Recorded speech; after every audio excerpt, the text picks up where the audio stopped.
5 rounds, 1 bolt, and a reputation that still echoes through history. This is the Karabiner 98k.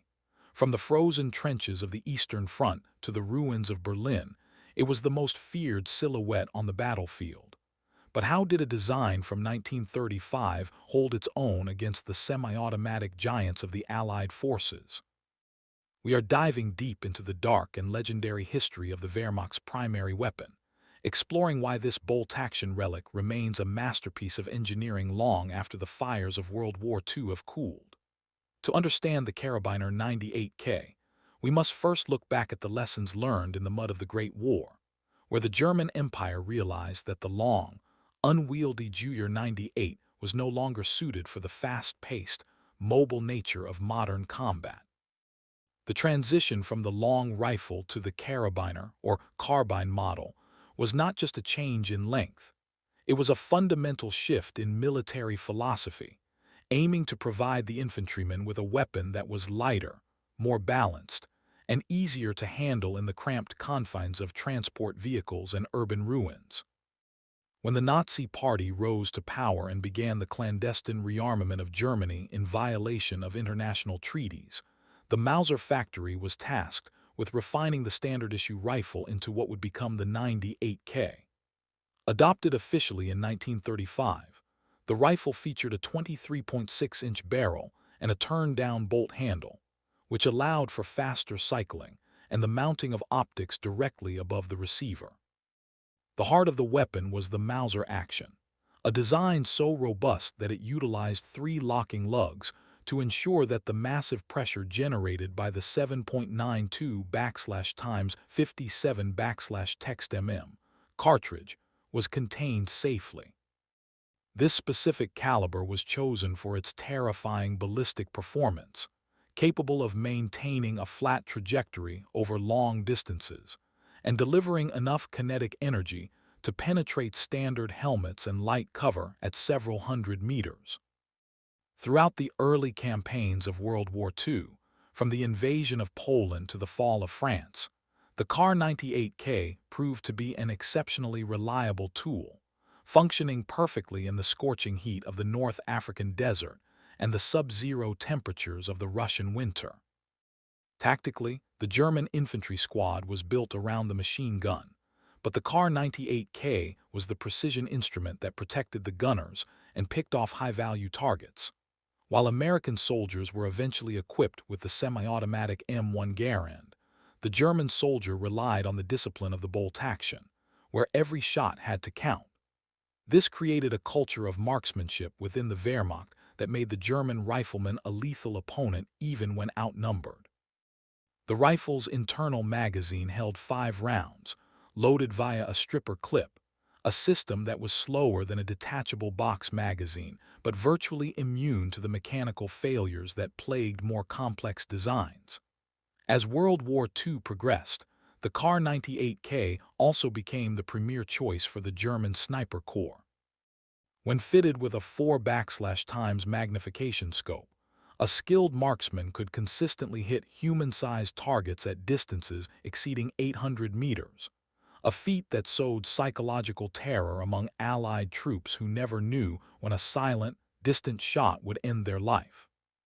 The manufacturing history of the Karabiner 98k acts as a mirror to the desperation of the German war effort. In the early years, the rifles were works of art, featuring high-polished blued steel and solid walnut stocks. However, as the Allied strategic bombing campaign intensified and resources became scarce, the Kriegsmodell, The or real war model, power of the emerged. bat bomb was not These just in late-war the rifles showed the explosives, scars it was of in the total war, psychology with behind simplified it. sights, Military rougher planners finishes, and believed that a laminated wood weapon like stocks this held could together by create synthetic thousands of glues. separate fires Despite at the once, drop in aesthetic forcing quality, emergency the crews into mechanical chaos. integrity of the Mauser Instead of action never responding to wavered. one Even impact as the zone, Soviet Red Army defenders would have to closed in fight on Berlin, hundreds of the ignition Kar points 98k scattered across remained a the city. final line of The defense for goal was young to boys and overwhelm old men forced infrastructure, into the delay Volkssturm. response